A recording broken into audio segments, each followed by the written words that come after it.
Welcome to Grand Rounds for October 2025. Today we have two current residents presenting to us.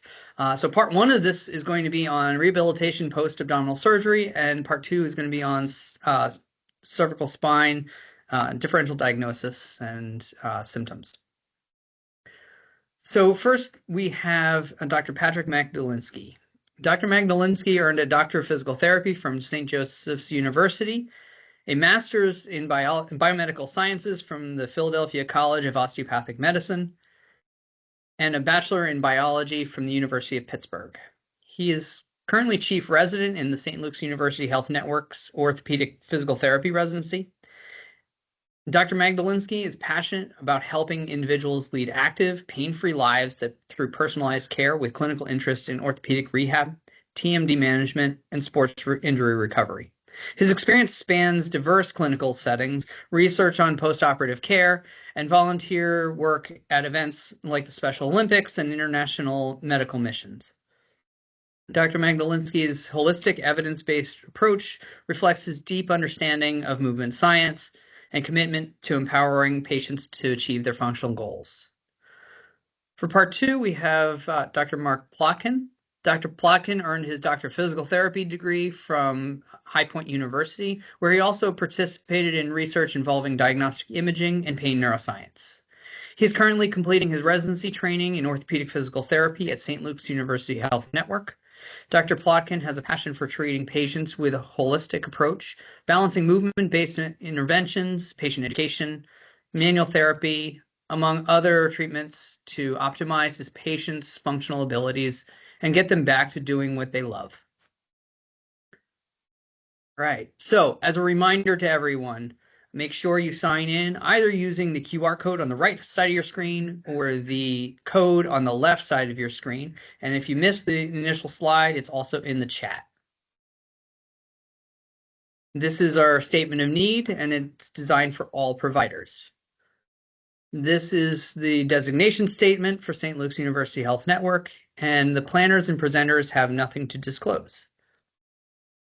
These are our learning objectives for today, and I will turn this over to Dr. Magdalinski.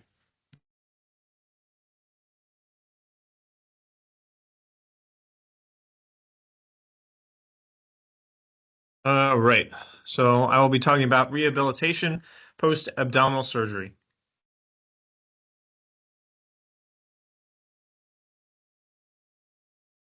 So why should we care? Unlike our rotator cuff repairs and ACL reconstructions, there's no standardized rehabilitation guidelines. There's no protocol for progressive return to activity. That being said, postoperative complications following abdominal surgery ranges from 20 to 42%. In emergent cases, that increases upwards of 54%. In those same emergent cases, the 30-day mortality rate ranges from 14 to 20%.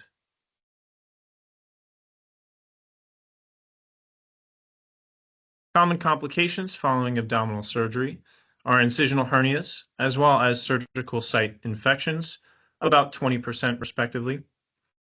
Respiratory complications such as pneumonia, respiratory failure, as well as the need for ventilation.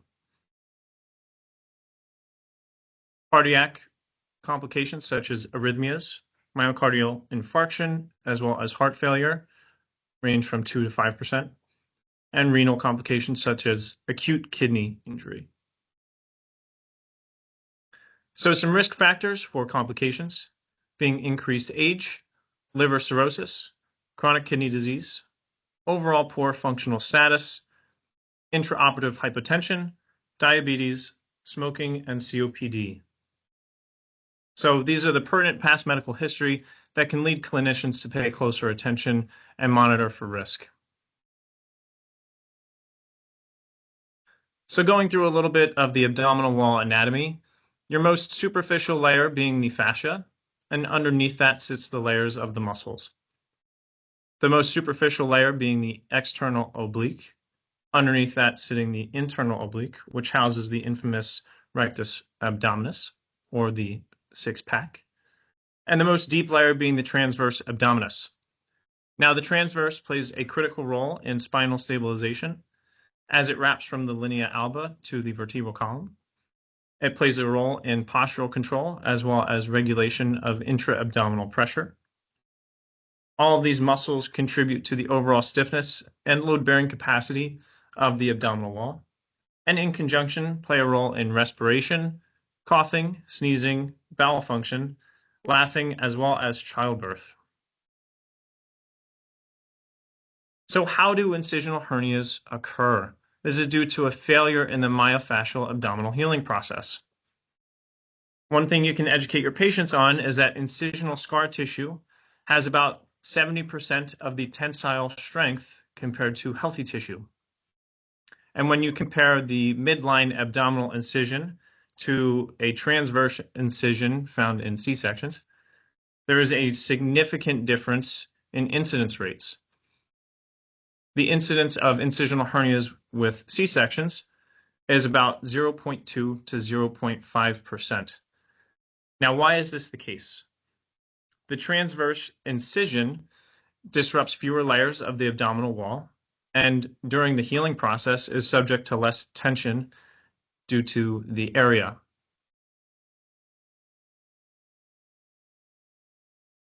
Now, one of the biggest contributors to incisional hernias being surgical site infections. So during your physical exam, you want to make sure that there is no purulent drainage or pus draining from the incision site, no localized tenderness, swelling, puffiness, erythema, or bruising, and making sure there's no separation of the wound edges. Now, you also want to make sure that they don't present with a fever of 101 degrees Fahrenheit or tachycardic, as these could be signs of sepsis, and this would be a more urgent medical emergency, and you should refer to the emergency department. Some other factors that can contribute to incisional hernias being obesity, diabetes, smoking, COPD, immunosuppression, and advanced age. All of these factors impair collagen synthesis, angiogenesis, and tissue remodeling.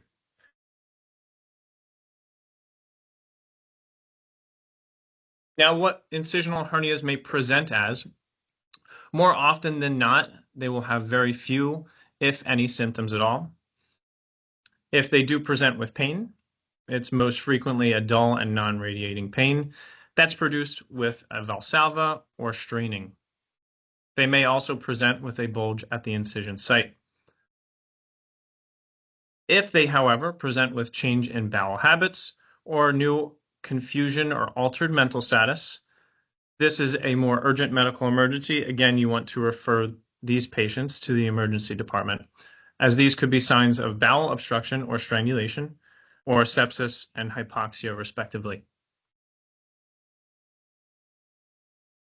Now, this is a pretty severe case of an incisional hernia, but as you can see in the picture on the left, this patient has a rather large bulge at the midline incision. So some common impairments that you may find upon physical examination are mobility deficits, particularly of the spine, trunk, and chest, as well as scar tissue adhesions. You may also find force deficits or decreased abdominal core strength, or your patients may have difficulty with things such as bed mobility, transfers to and from a chair, a commode or car transfers, or difficulty with ambulation and stair climbing. They may also present with overall poor exercise tolerance and endurance. So going through some tests that you can perform to help evaluate if they have any mobility deficits. For lumbar flexion, through the use of a tape measure, you may assess a fingertip to floor, or through the use of the tape measure using the baseline between the PSIS or the dimples of the low back. You'll measure 15 centimeters above this. As the examiner asks the patient to bend forward, they will allow the tape measure to unwind, and your measurement is the difference between the end point from the starting point. You're going to use those same bony landmarks for lumbar extension. So again, the midline between the PSIS or the dimples of the low back and 15 centimeters above that baseline. And then as the patient extends backwards, the examiner is going to record the difference from the starting point to the end position. For lateral flexion or side bending, you may utilize again the fingertip to floor technique, or asking the patient to place their middle finger on the side of their leg, and you're measuring from the tip of the middle finger and measuring from the starting point to the end position. For trunk rotation, you will instruct the patient to hold the tape measure at the lateral tip of the acromion, and the examiner will hold at the greater trochanter of the opposite side. As the patient rotates, the examiner will allow the tape to unwind. For chest wall excursion, particularly in this patient population, you want to look at lower chest expansion. So for this, you would use a circumferential measurement at the nipple line, and you're instructing the patient to take normal breaths, and you're measuring from the starting position to the end position. Some other assessments that you can utilize to assess chest wall excursion is rib mobility through spring testing or observation, looking for any asymmetries side to side. If you find that they have decreased chest wall expansion, you may utilize or prescribe techniques such as incentive spirometry or pursed lip breathing. For those of you unfamiliar with pursed lip breathing, you'll instruct your patient to inhale slowly through their nose, pursing their lips as if they were to whistle, and to exhale slowly, keeping their lips pursed. Other techniques that you may prescribe to help with chest wall expansion being boxed breathing, deep breathing, diaphragmatic breathing if you notice they're using more accessory muscles, or huffing. These exercises help to increase the lung volume, promote thoraco-abdominal mechanics, and to reduce postoperative pulmonary complications. If you notice that there is scar tissue adhesion present, you may utilize scar tissue mobilizations. Generally, scar tissue mobilization is safe 4 to 6 weeks postoperatively once the incision is fully healed and you find no signs of infection. Utilizing scar tissue mobilization will help to improve the pliability as well as pain and overall function. Now you may utilize the 4 different techniques shown in the picture to the right. So performing a clockwise or counterclockwise technique, parallel with the incision, or a cross-friction perpendicular massage as in picture 3, or a pinching and lifting technique shown in picture 4. Now, if you notice that they have decreased spinal mobility, one particular exercise that I like in this patient population is the cobra stretch or prone press up, as well as standing extension or wall sags if they have any scar tissue adhesion or decreased mobility into extension. Now, it's also, let's not forget about forward bending. If they have decreased flexion, you can perform things such as seated flexion or a seated ball rollout or the downward dog. If you notice that they have decreased rotational mobility, performing things such as an open book will help with more thoracic rotation or lower trunk rotations if their limitations are more in the lumbar region.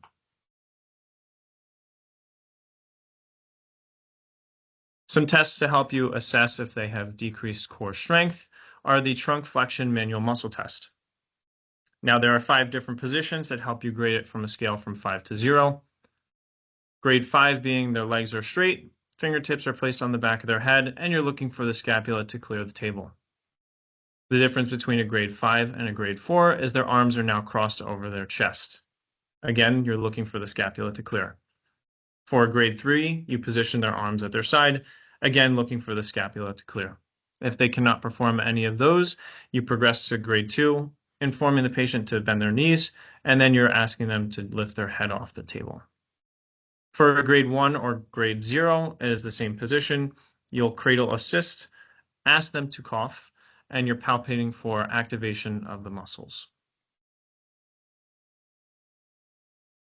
If you have a dynamometer available to your facility, performing a trunk flexion dynamometer examination demonstrates good reliability, as the intra-class correlation coefficient of 0.79 and a typical error of around 10%, meaning it is reliable and precise.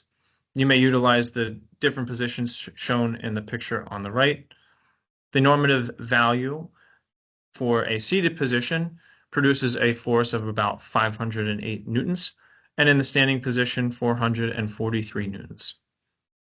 Whatever position you choose on evaluation, just make sure you're consistent with your reevaluations.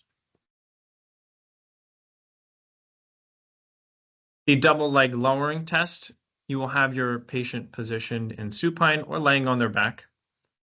You will instruct them to keep their legs straight and their hips flexed to 90 degrees, and they will slowly lower their legs. You're measuring the angle at which the low back lifts off the table. Now, the double leg lowering test helps produce a greater co-activation of the rectus abdominis as well as the obliques when compared to regular curl-ups or crunches, and is recommended to better assess for functional strength. The normative data found in healthy young adults aged 18 to 29, men producing an average value of 15.4 degrees and women 36.9. The McGill Core Endurance Test utilizes 4 different positions of an isometric hold, and the 4 positions are shown in the picture here. So trunk flexion, bilateral side plank, and trunk extension. The normative values for this exam that show increased functional performance and power exertion on exercises such as squats, push-ups, pull rows, and leg press are as follows. So for flexion, a hold of 106 seconds, extension of 94 seconds, and bilateral side plank of 51. If you find that they have decreased core strength, a great beginner exercise being the Lewitt exercise. So for those of you unfamiliar, you will instruct your patient to be in the supine position with their hips and knees bent to 90 degrees. You will instruct them to take 3 normal breaths, and on the 3rd exhale, they will purse their lips and forcefully push all the remaining air out of their lungs. This helps to better activate those deeper abdominal muscles such as the transverse abdominis and the internal obliques. To make this easier on your patient, if they can't hold this position, you can put a Swiss ball under their legs or have them in the hook lying position with their feet flat on the table. Another great beginner exercise is abdominal hollowing or vacuuming. Again, this is going to help activate more of those deeper fibers such as the transverse abdominis. You will instruct the patient to exhale gently and pull their belly button down towards the table. For further activation, you can have them palpate just medially to their pelvis or ASIS for further muscle activation. Some other great beginner exercises being modified curl-ups, the dead bug, and the bent knee fallout.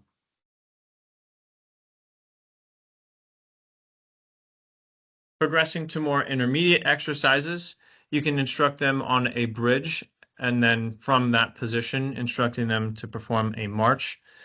Now, this is going to hit more of the internal obliques compared to a side bridge with their knees bent, as this is going to activate more of the external obliques.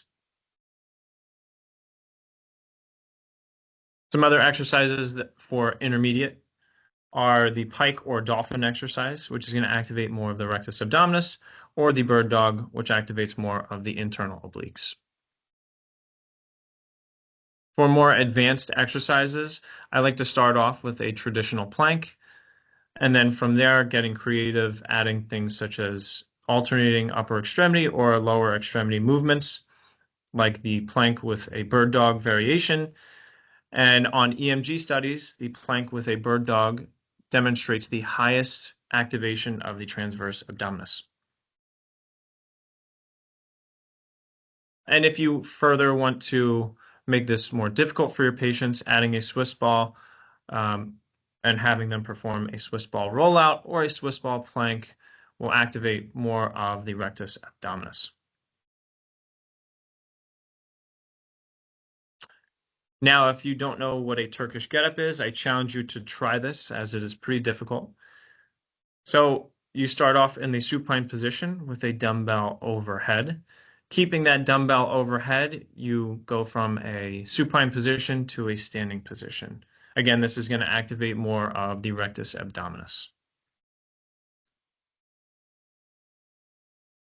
To better help assess if they have motor control deficits, performing tests such as the 6-minute walk test will help you assess for more exercise capacity and poor exercise tolerance.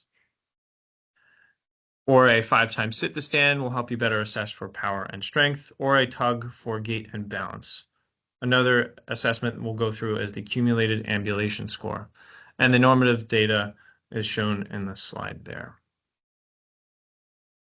So for the 6-minute walk test, you'll perform this in a 12-meter long smooth hallway.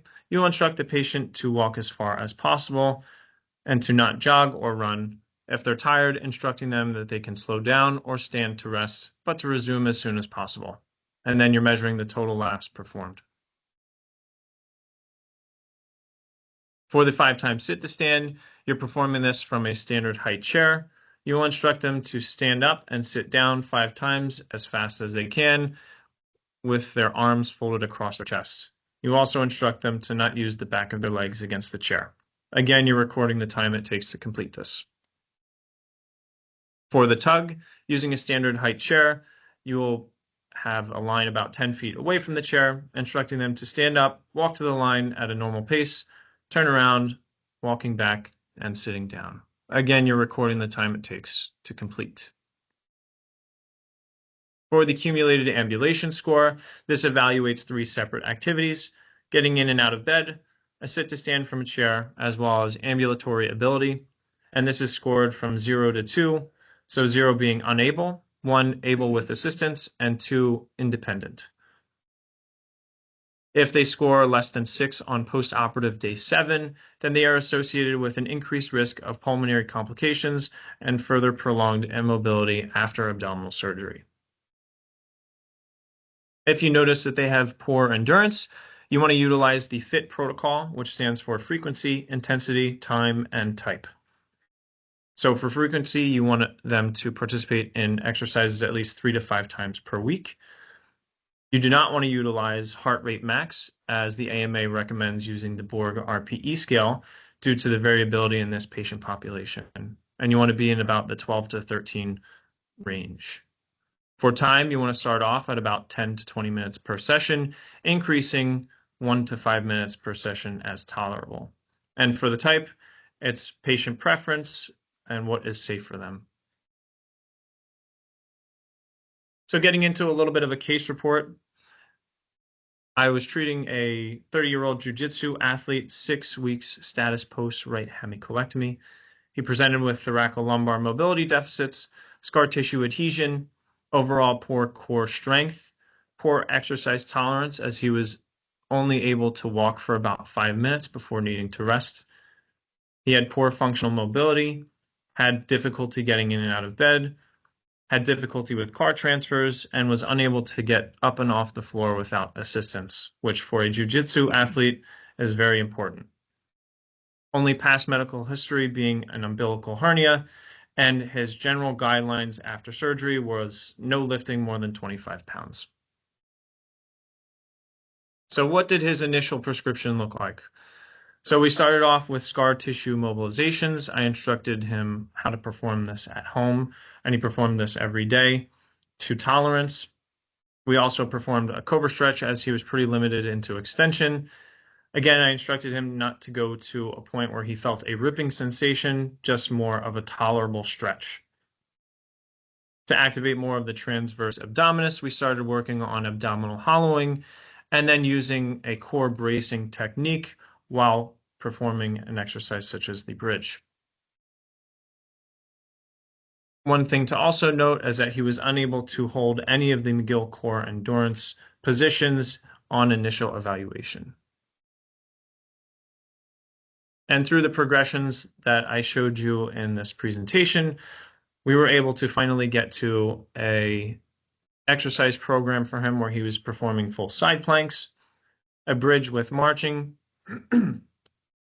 a bird dog plank, curl-ups without pain, Turkish get-ups, as well as being able to jump rope for over an hour at a time without rest.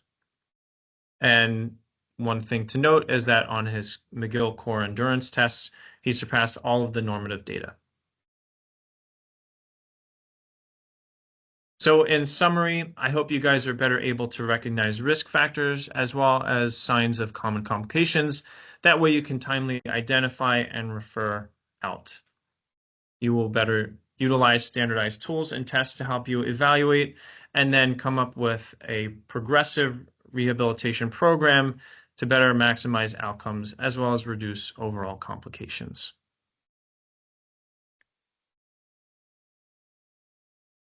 What questions do you have?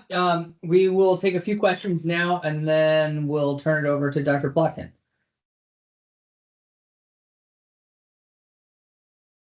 No question. So you're without, one of the objectives was to identify a rehabilitation guideline in the absence of one. What was your primary focus on how you developed his rehabilitation regimen? So, What factors did you take? I mean, you went over some of the complications that that could happen. You talked about some of the different impairments, but what other factors did you have to take into consideration?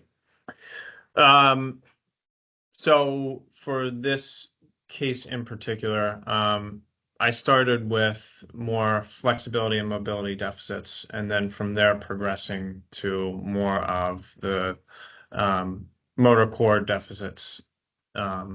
So for him in particular, he had difficulty with a lot of the bed mobility and transfers due to pain.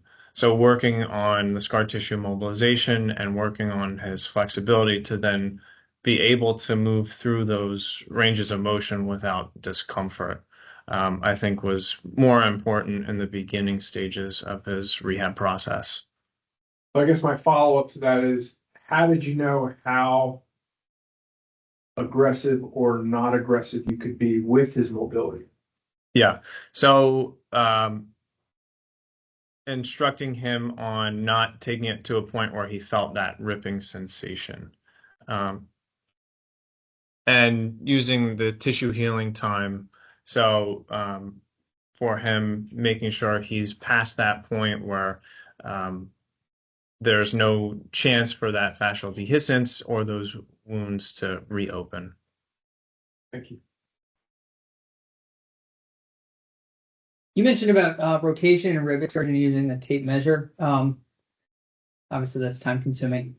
So is it prime importance to look at quantity, or can you just look at quality of motion, or a little bit of both? I think a little bit of both. Again, instead of using the tape measure technique, what you can utilize is observation as well as palpation and a little bit of feedback from the patient as well. Awesome. Other questions? All right, and barring any, we will turn this over to Dr. Plotkin.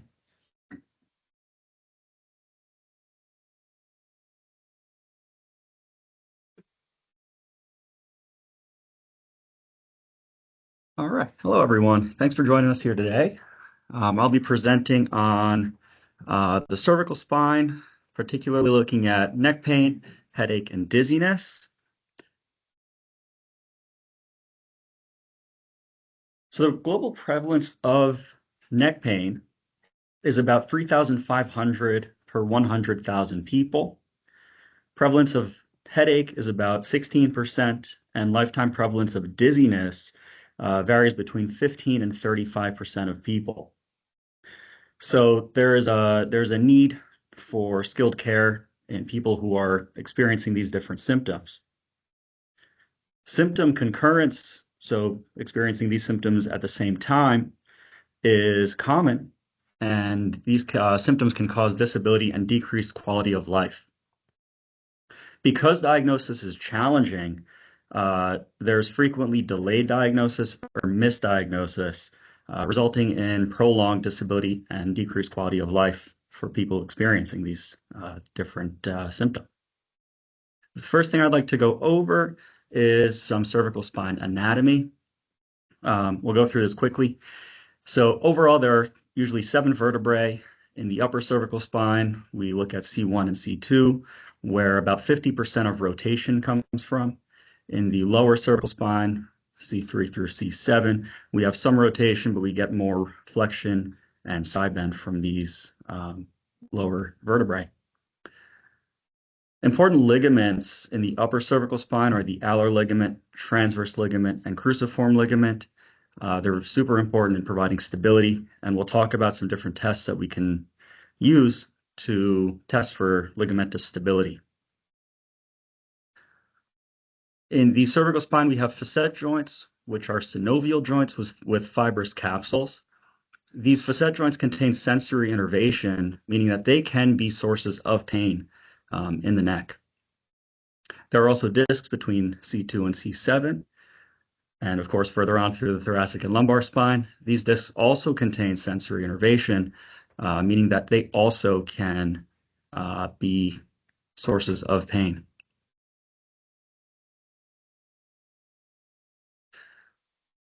The muscles of the cervical spine, I've separated it to the posterior upper, anterior upper, and same for the lower. The posterior upper cervical spine muscles usually contribute to extension when working bilaterally. Working unilaterally, they'll contribute to rotation and side bend. For the anterior, bilaterally, they'll perform flexion, unilaterally, rotation, and side bend. Posterior lower will work on extension, or when working bilaterally. Working unilaterally, they'll contribute to rotation and side bend. And for the anterior lower cervical spine, bilaterally working, they'll work on flexion, and unilaterally, rotation and side bend. Importantly, these muscles can be sources of pain. And so here are some referral patterns for both the muscles and facet joints in the cervical spine. So we can see pain as far as the top of the head, the eyes, the neck, of course, and even further down into the shoulder and mid-back. When evaluating our patients, we want to make sure that they're safe for us to treat.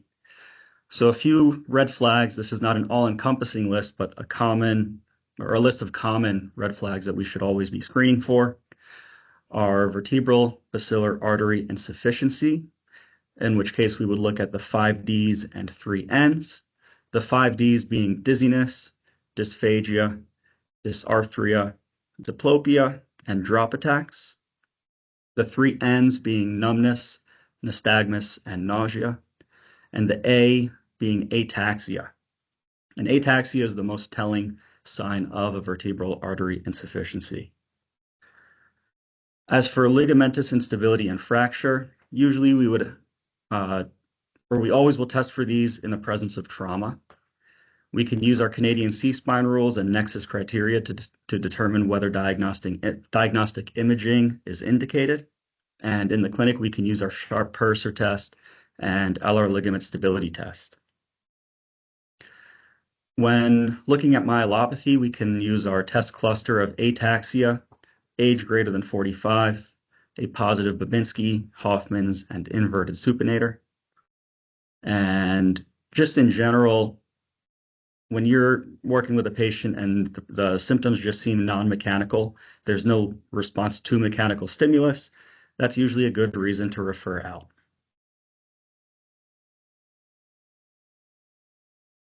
Cervical spine pain classifications, we have 4 of them. The first being neck pain with mobility deficits. This will usually be in the acute or subacute phase.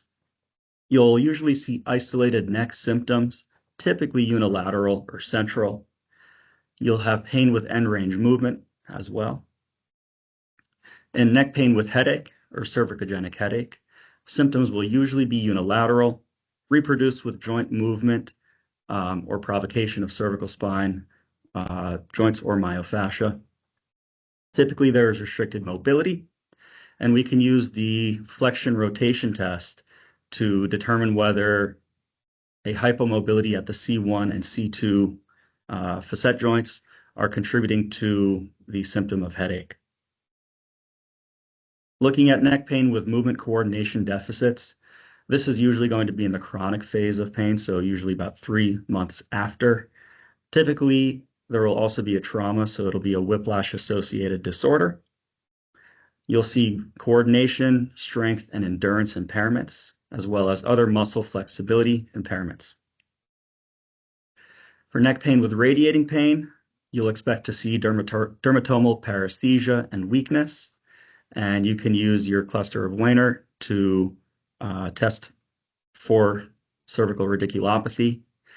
The cluster consists of rotation active range of motion of the cervical spine less than 60 degrees towards the affected side, median nerve tension, Sperling's test, in which you would compress the cervical spine axially in a slight side bend, the distraction test, and if you have 3 out of 4 positive findings here, you'll have a positive likelihood ratio of 6.1, giving moderate strength evidence. And if you have 4 out of 4, you'll have a positive likelihood ratio of 30.3, giving very strong evidence. Separate from these 4 classifications, there can also be dizziness of cervicogenic origin.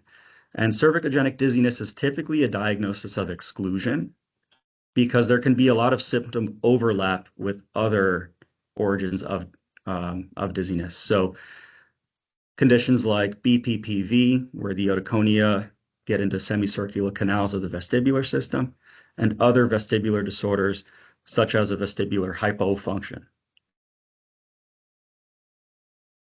When taking your history, of course, we want to take a look at past medical and surgical history, medications, and looking at this location of their symptoms is very important because the symptom location can give you a good idea in creating your list of differential diagnoses. When you're looking at your symptom location, you may have multiple different locations, and so it's a good idea to get an idea of what might aggravate or ease these pain locations or symptom locations. You'll also want to take a look at what the onset of the symptoms were. How acute is it? Was it from a trauma, maybe an overuse, or just insidious onset where the patient doesn't know, can't put their finger on exactly when the symptoms started? Again, we spoke about aggravating and easing factors. If you have different symptoms, you'll want to differentiate what the different aggravating and easing factors are for each symptom. And so with that, you can determine if symptoms are correlated or if they seem to be independent of each other. Understanding your symptom irritability helps you determine how much you are willing to provoke these symptoms during your exam. Because if you provoke too much, you might not be able to get a good idea of how to reduce the symptoms, and your patient might not want to come back. So using all of those elements of your history, you can begin to determine your dominant pain phenotype, which would be nociceptive, neuropathic, and nociplastic. Nociceptive being that you'll see clear aggravating and easing factors. There's a clear and non-diffuse pain location. Typically, there will not be night pain, and typically there will not be any dysesthesia, numbness, tingling, or burning. When you have symptoms such as those dysesthesia, numbness, tingling, burning, those nerve-type symptoms, you're looking more at the neuropathic pain phenotype. So pain of neurological origin. And the third, nociplastic, you'll have symptoms that are disproportionate to different aggravating factors and different stimuli. You'll have a diffuse pain pattern with no clear borders. And typically, there will be a history of psychological problems. Now, when you're looking at the pain phenotypes, you will not necessarily have only one pain phenotype present in your patients. So we'll usually call it a pain phenotype pie, where there's going to be a certain dominant pain phenotype. And usually you want to stick to treating that dominant pain phenotype. Next, we'll look at our physical exam. In the physical exam, you'll want to do a neurological screen if you have that neuropathic pain phenotype or any other neurological signs during your history taking. You want to look at posture. The patient's resting posture can be telling in why they might be experiencing some of the symptoms that they have. And in addition to that, you'll want to talk to them about their different vocational postures. So anything that they might have to do consistently while they're at work or during hobbies. You'll want to take a look at cervical spine active and passive physiological motion to understand, or sorry, for active physiological motion, it's the patient performing the motion independently. You'll want to take a look at the quality of their motion, what their mobility looks like, so how far are they able to move, and what symptoms they might have during the motions and at end range. And at the end of their active physiological motion, you can provide overpressure to, again, see what kind of symptoms they're experiencing at that end range. For your passive physiological, you would be taking your patient through those motions. And again, you want to be aware of what do they feel when you're moving them, and what do they feel at that end range. Next, you'll want to take a look at accessory mobility, so joint mobility, and this is where you will be applying pressure to the facet joints, and you can see if any symptoms are aggravated or provoked with this accessory mobility. Just like with the physiological mobility, you want to see what they feel like in the middle of the motion and at end range, because this can give you a good idea, again, further into your differential diagnosis. It'll be good to look at strength. You can combine strength with your myotomes. Any sort of neurodynamic tests if they're having any neurological symptoms.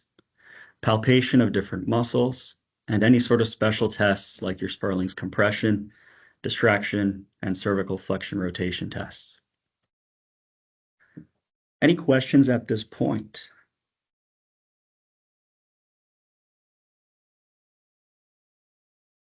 Awesome. So next I'll get into a case study. So I had a few months ago, I had a female come in her late 30s, presenting with gradual onset of diffuse bilateral neck pain, headache, dizziness, and right shoulder pain. Her dizziness was described as the room spinning, which can be consistent with BPPV or other vestibular disorders. And her headache was located on the crown of the head, as well as bilateral temporal areas. And it was not always on both temporal sides, left and right, at the same time. It would usually be one or the other. Her neck pain, headache, and dizziness were most severe during the afternoon and at the end of the day. And she worked as a hairstylist. So she was consistently looking down and consistently had her shoulders at mid-range flexion. She reported that there was neck pain when she woke up, but her headache and dizziness were usually not present when she woke up. Those usually began later in the day with gradual increase until they were most severe at night, especially when she laid down in bed. And so when she told me that her dizziness was most severe when laying down in bed, again, that brought me to a differential diagnosis of a vestibular disorder such as BPPV. But I didn't want to rule out any sort of cervicogenic dizziness at that point just yet. Her right pain was most severe when laying on her right side and when using her right arm at work. And importantly, she did not believe that her shoulder pain was related to the other symptoms. She had an understanding that her neck pain, headache, and dizziness would aggravate and ease together, but the shoulder aggravated and eased with different things than the others. So at the end of the history, I had a list of differential diagnoses.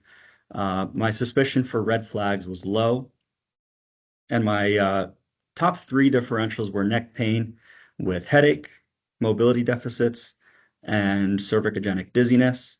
And of course, because of those symptoms when lying down, BPPV and a vestibular hypofunction were on my list.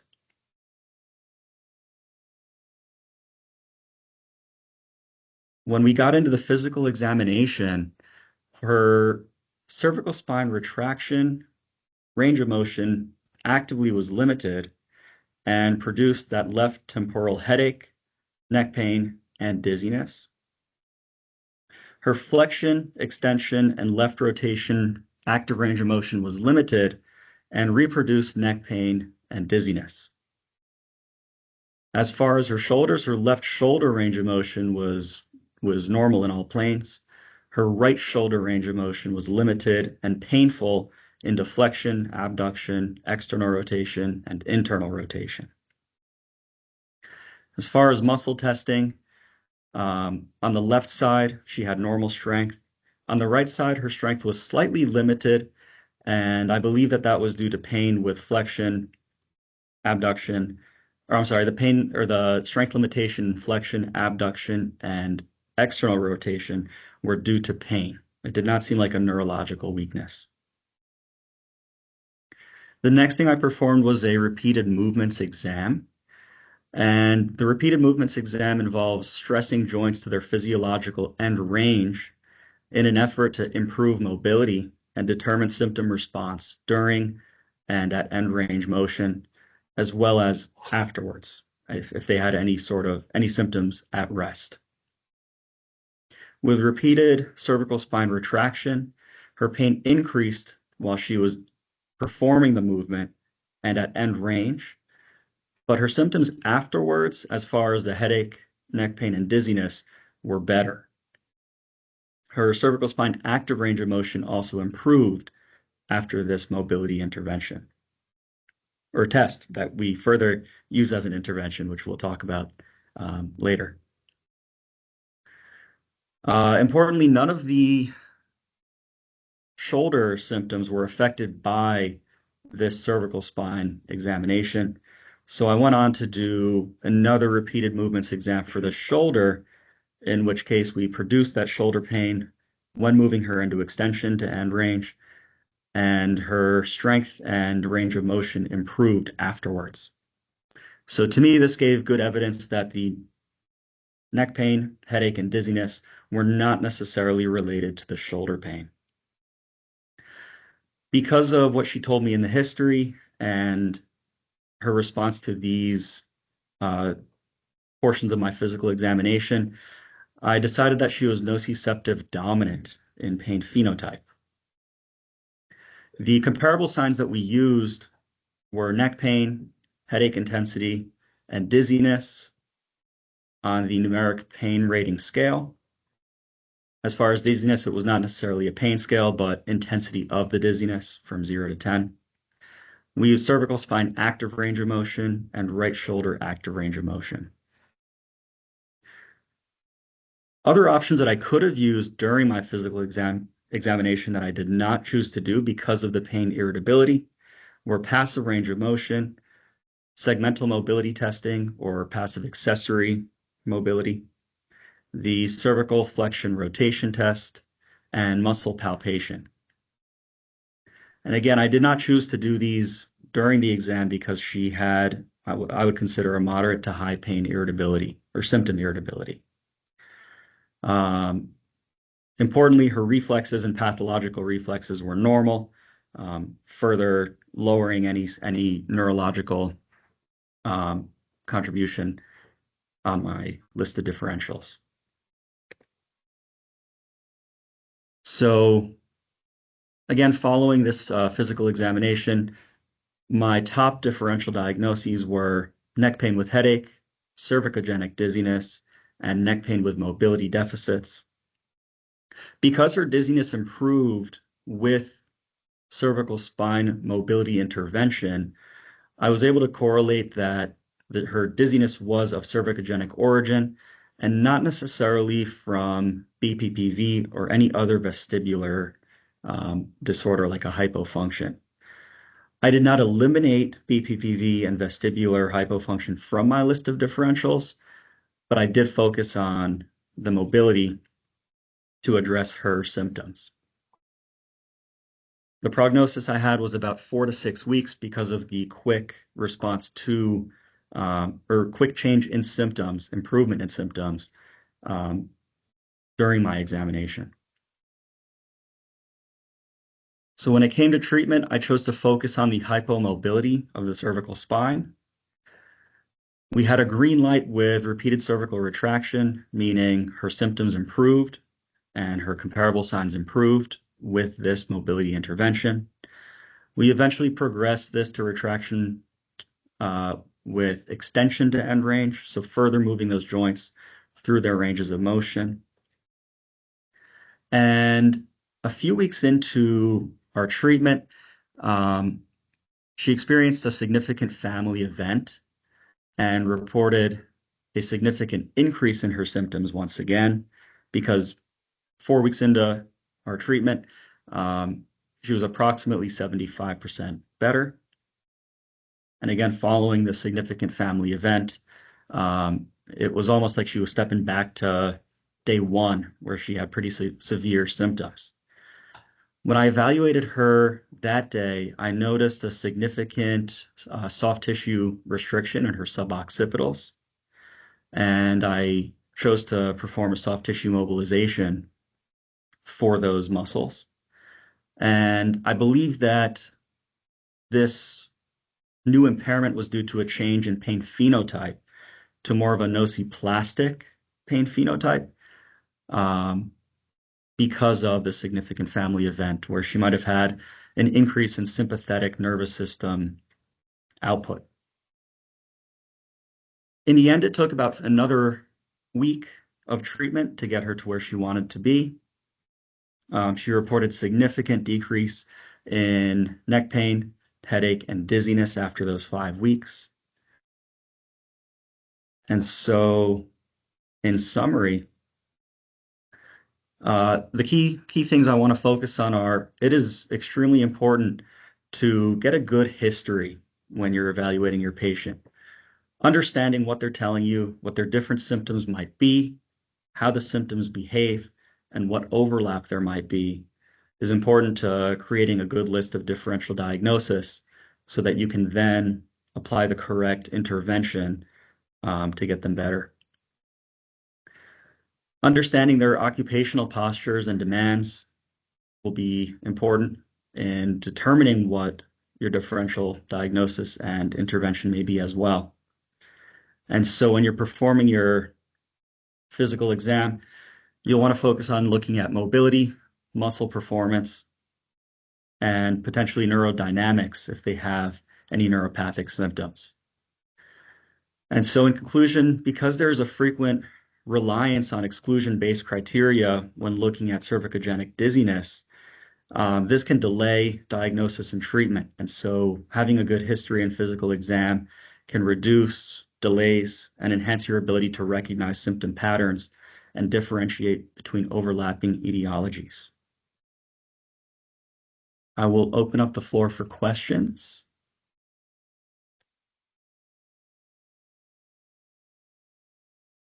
So again, please either unmute yourself or type into the chat. Mark, you talked a little bit about the shoulder, and after the physical exam, I didn't see a differential for the shoulder. How did the shoulder end up? So the shoulder ended up, I wanted to focus on the cervical spine, so I didn't mention that for the shoulder necessarily.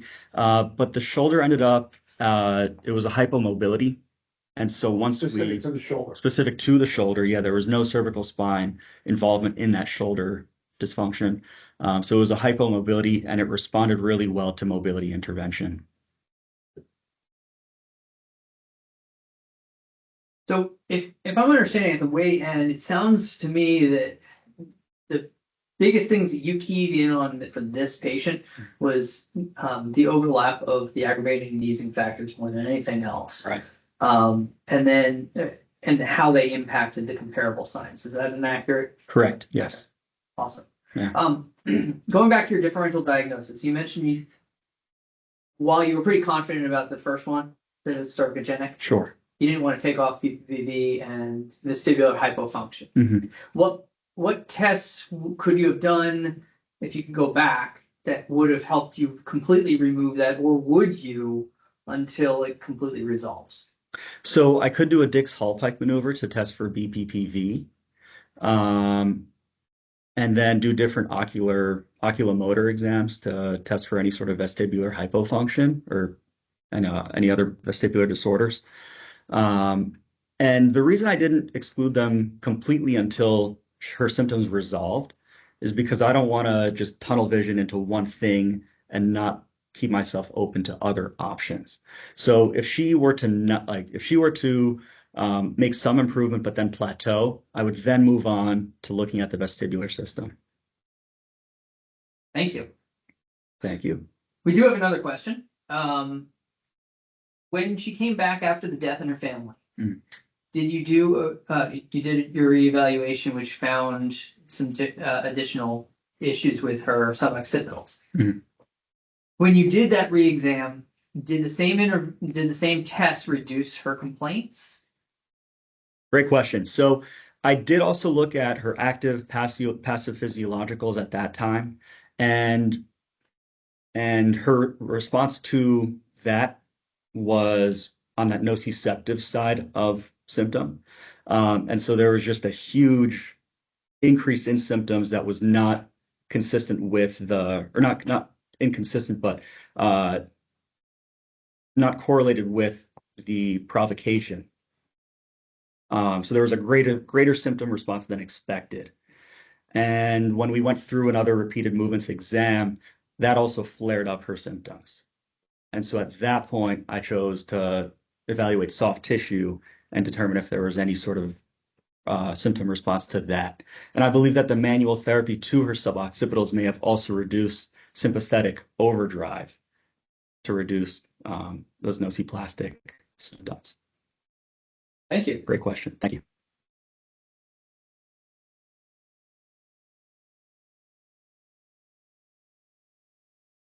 Thanks. All right. Any other questions? Seeing none, if you have any further questions for either Dr. Magdalinski or Dr. Plotkin, please feel free to reach out to either them directly or to me, and I will forward your question along. Please, again, make sure that you sign in. Make sure you sign in prior to tomorrow at noon. Make sure that you complete the quiz and the course evaluation before the deadline, which I believe is a week from today. If you're watching the sign-in code is in the chat. And it's also in the meeting invitation as well. If you're watching the recorded version of this, then you're already in. Just make sure you complete the quiz and the course evaluation. Thank you very much.